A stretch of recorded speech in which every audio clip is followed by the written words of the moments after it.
Hey guys, welcome back to another film review with Daniel Harms here on the RGR YouTube channel. Those of you that are new, make sure you're hitting that like, the sub, and the bell notification app. We're going to get you all hooked up with all the stuff you guys want on a weekly basis, daily basis, everything Ryan and I do in week in and week out. So make sure you're going and doing that. You know, it's kind of funny coming off of a loss, especially after your team wins 13 games in a row. The sky is falling everywhere. You know, I've seen people talk about the Chiefs aren't that good, talking about how, that here come the Raiders. They're really the top dogs to dethrone the Chiefs this week, or not, maybe not this week, but this year, the coming years.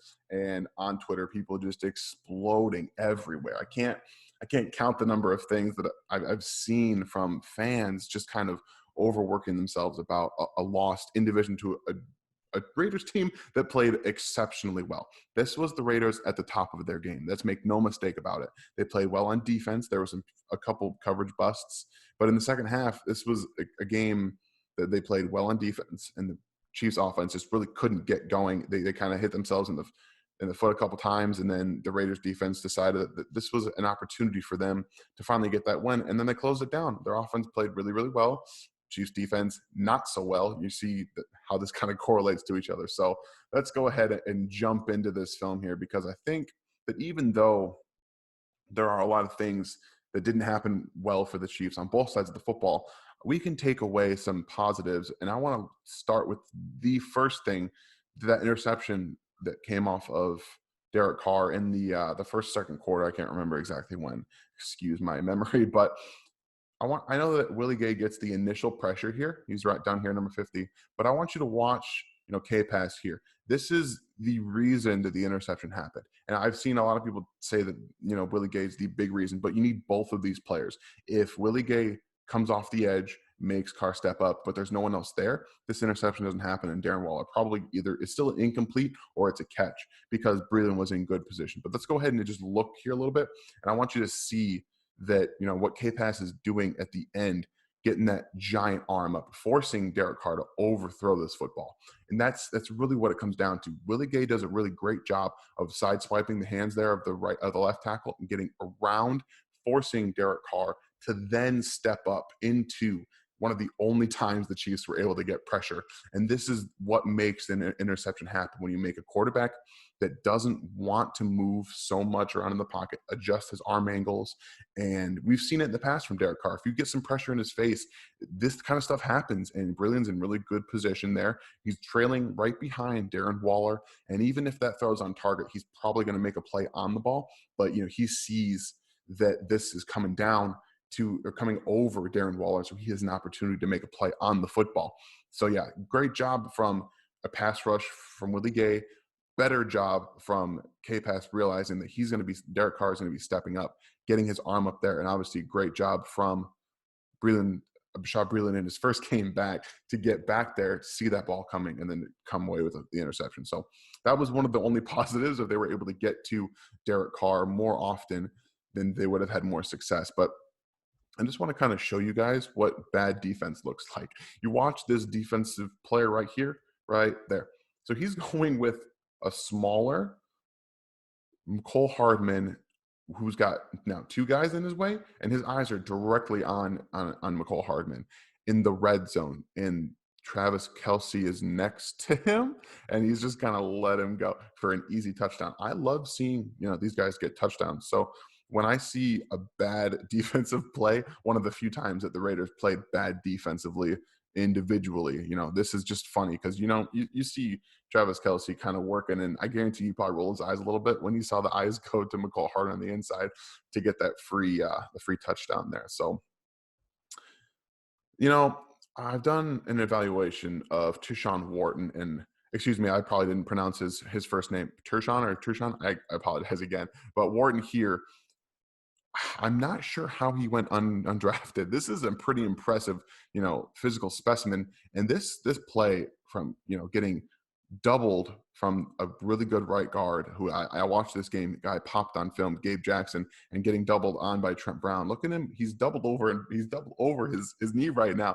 And look at him get back up and phase him and get to the running back. Like, this is so impressive, being able to keep not only your balance just right there, but get back up and then find the football and attack it. That's This is the kind of play that you need to have in the depth on the defensive line to make plays later in the season. And I think that they've got themselves a hell of a player in Wharton there in the middle of that defensive line. Excuse me. So we've talked a bit in the past about how Patrick Mahomes is probably the best quarterback against the blitz in the NFL. And you're going to see why. The last 2 weeks, the Patriots only blitzed Patrick Mahomes once, and it was in the red zone on 3rd down. They knew exactly when they had to do it and how they were going to go execute it. The Raiders, on the other hand, did it 3 times. I don't think they did it twice in the first half of this game. And you're going to see here what's going on. You've got this corner coming off here, and Patrick Mahomes is going to see it. So he's going to start communicating with the offensive line. I think I missed that just really quick.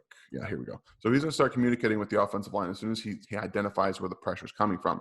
And you can't really play man coverage against this Chiefs defense because all of these 3 players, discounting Demarcus Robinson, who just kind of seems lackadaisical lately. I don't really know what's going on. Sammy Watkins, Travis Kelce here, and Tyreek Hill. If you have Travis Kelce running this little, let's see what we got here.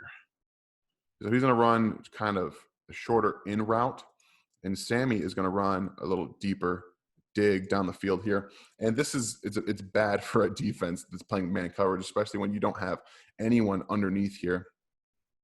This is going to create a huge gap, especially when you can pick up the blitz. And I think that outside of some of the things that they've done with Clyde Edwards-Helaire, this is a really good job of picking up that blitz. Look at this. Look at this pocket, bringing 2 extra defenders. And they do a really good job of buying him just enough time because you're going to need it just to get it to Sammy Watkins down the field.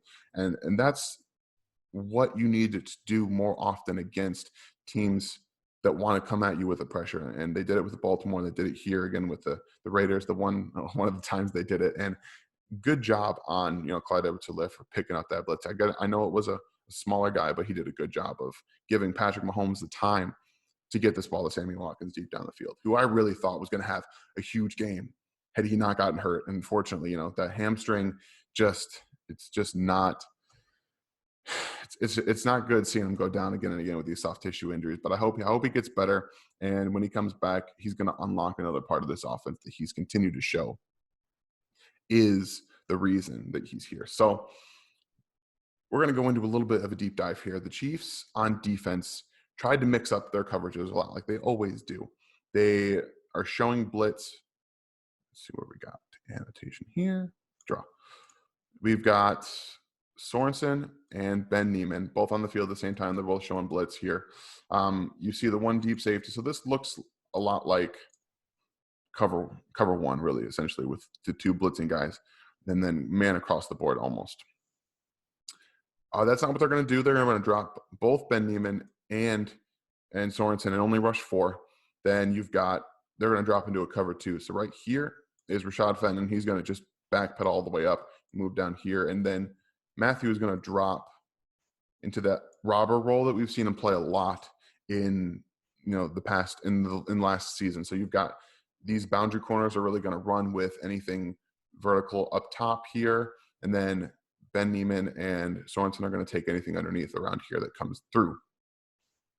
And I want you to watch just the attempt. Like, this is a really good job from the defense to be in good position when you're not, when you're showing something different than what you're doing. So Rashad Fenton does a good job of getting back to play that safety role. This is just, this is an exceptional play from Henry Ruggs. And they did it. They played it well. I give Rashad Fenton a lot of credit for getting back to this football, but Derek Carr probably should have thrown a touchdown here. He underthrew this ball and forced Henry Ruggs to make a play on it, and he came down with it. But Rashad Fenton's right there. So this should be an incomplete pass. But you see one of the things of not having that him play a little bit further back is that he was not able to see where the ball is. So he's breaking on the player and not the football. He identifies that Derek Carr is going to Henry Ruggs, but he can't get back there in enough time to find the ball and slot it away or even intercept it. And that's always going to be an advantage to the receiver. Now let's go a little bit deeper, and we're going to look at the defensive line. And I think the Chiefs' game plan honestly was to take away everything underneath. And if you watch both K-Pass and Chris Jones here. So here's Chris Jones, here's K-Pass. They're going to play short throws. And Chris Jones, I don't think is at 100%. So K-Pass is going to come down here, kind of a stunt with Jones coming around. But as soon as Jones comes around, look, he's not looking to get to Derek Carr. He's looking to get his hands up and swat a ball away. And the same with K-Pass once he realizes that the football's about to come out, both with their arms up. But look where the football is. It's all the way up here. They think the ball's coming out quick and it's coming down 5, maybe 10 yards down the field. They're not looking for a deep shot. On 3rd and 10 against Derek Carr, this Chiefs defense played. They played it like Derek Carr was in the past. These shorter throws to the sticks, and that's what they thought was going to happen. And then unfortunately they got beat by some good deep throws. This one was a little bit underthrown. So when I looked at this defensive game plan, I saw a team that wanted to take away everything underneath and force Derek Carr to throw the ball down the field. He did it, and he beat them with it. And sometimes you just got to live with the loss and move on to the next game. And the next time they come around, they're going to have to play him a little bit better, and especially with Henry Rugg on the field. So that's my look at the Chiefs defense this week. A few things that they did well, some things they did not do very well. They're going to have to kind of get their head going for next time they play the Raiders. I think that's going to help them in the long run. So I want you guys to just do me a quick favor. And we've talked about playing man coverage against the Chiefs, and you really can't, you just can't do it. So Tyreek Hill is at the top of your screen in a reduced split. He's going to run kind of what he runs on Wasp. It's going to be at an angle, attacking inside of that safety, and then he's going to break out once he gets someone to commit.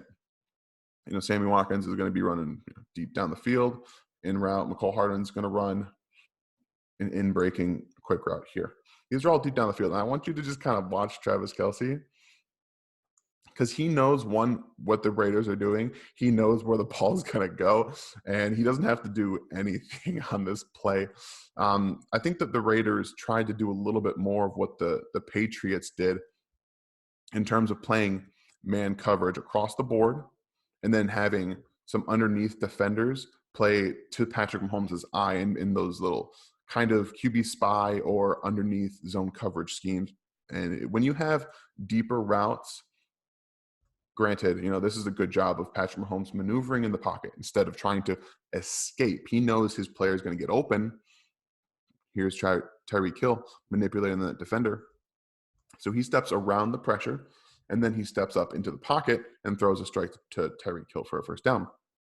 So I'm not entirely sure what happened later in this game to make him hesitant to step up into the pocket, but we have multiple things going on here. We have the offensive line being beaten sometimes. We have Patrick Mahomes stepping too far back into the pocket. So we're talking about 10 yards behind the line of scrimmage in his drops. We have Mahomes leaving a pocket that's clean too early, and we have, an offensive line that has to block from edge defenders that can just run upfield and then get pressure still. So there's a lot of things, a lot of moving parts with what's going on with the pressures and issues on the offensive line. But just watch Austin Ryder here. The interior guys with Wiley and Ryder are big issues. And this is one of the reasons is defensive tackles can set up and come back around and beat them quickly, because Ryder's not very good. He's just not. I think his stats in terms of pass protection are padded because he gets a lot of help from the guards. And when he's one-on-one and trying to do everything himself, he's able to be beat. But this is a really good job from everybody else, really. And then Mahomes knowing where to go to on the play and get his, get inside the pocket. So I just wanted to point that out. That's, it's not always Patrick Mahomes screwing up in the pocket. He still is able to do that. Excuse me.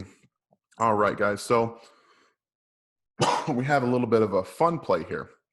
Not everything in this game was fun, late, especially late. But in the beginning, there was a lot of fun concepts. The Chiefs were doing really well getting the ball down the field. They were moving the ball. Patrick was doing really well in the pocket and finding his weapons. But this is one of those misses that were kind of head scratching. at least I'm head scratching at. So Travis Kelce here is attached to the right end of the offensive line, but I want you to watch two players. It's Travis Kelce and Sammy Watkins. So Travis is going to kind of fake his block here, leak out, and then up the left-hand side of the field. And Sammy is just going to attack the deep middle part of the field. He's just going to run right to it. You have what's going to end up being two deep safeties, if I recall correctly, from the Raiders. And their Chiefs are able to do this out of 21 personnel, two running backs, because they have the weapons in Sammy Watkins, Tyreek Hill, Travis Kelce on the field at all times. So they can always attack a defense no matter what's going on. So yeah, they do end up going into two deep safeties here. So this is a play action pass that we're going to see right here. And I want you to just watch. So you've got Travis Kelce here in the middle of the field with Sammy Watkins, and then we're going to run through it just to let you see exactly what's going on. Mahomes escapes the pocket too early and has to force an incompletion down the field. But look here, you have two guys clear of the secondary, second level defenders, all clear, completely clear. Kelce's coming here, Watkins is coming here against one safety.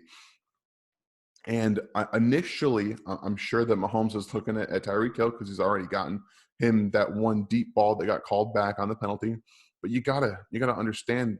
I think that he does know what's going on in the play. He just brings his eyes down way too early because this ball needs to come out here to Sammy Watkins. Now you have a deep safety looking at Patrick Mahomes and running open to where Travis Kelce is going to be.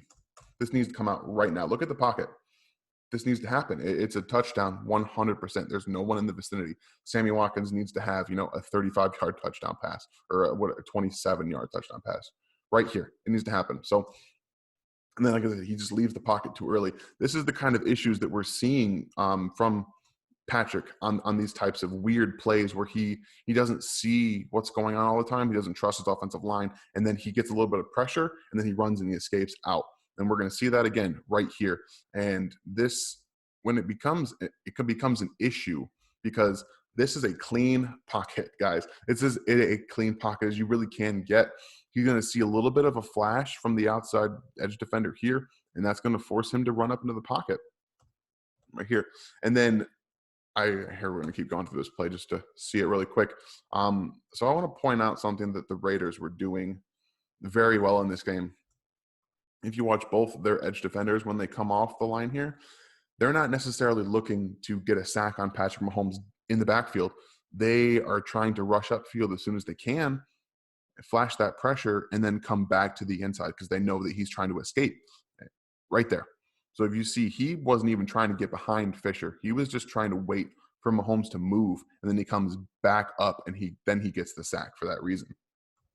Mahomes is trying to push a little bit too much at times, and that becomes an issue when the offensive line's not giving up pressure, and then you're doing something to make a play happen. Like he continually thinks that he's got to make a play happen. But look, he can step up to the right here. Doesn't have to go to his left. Granted, it's open, but like I said, the defensive ends were playing so disciplined and they're contained to force him up and then out. They just came back. You saw it with the Mason Crosby or the Max Crosby, excuse me, not Mason Crosby, Max Crosby's sack. He did the same thing. He rushed upfield. He spun around, and Patrick Mahomes was sitting there waiting for him. So there's a lot of stuff they got to figure out. Offensive line, Patrick, and the coaching staff need to work on getting this all together. So I didn't want to end on a difficult note from that game. So this was the 2-point conversion because I loved it so much. Basically, the only two players you're going to want to watch are Patrick Mahomes and Darrell Williams. And Darrell Williams is just going to come out here and chop block the defensive end, and then he's going to look out for the ball.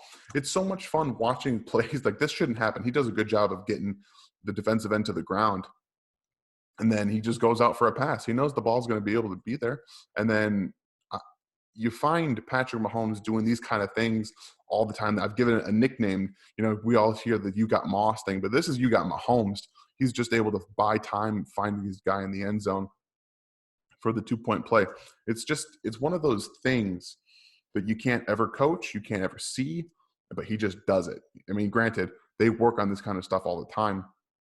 Right here, this little motion right there. So he forces that linebacker to attack him on one side, and he goes back to the other side, buys some separation with the stiff arm, throws a great pass, to Darrell Williams. It's just so much fun to watch. So I'll let you guys bask in this for a little bit longer before this play is over. It's so much fun, guys.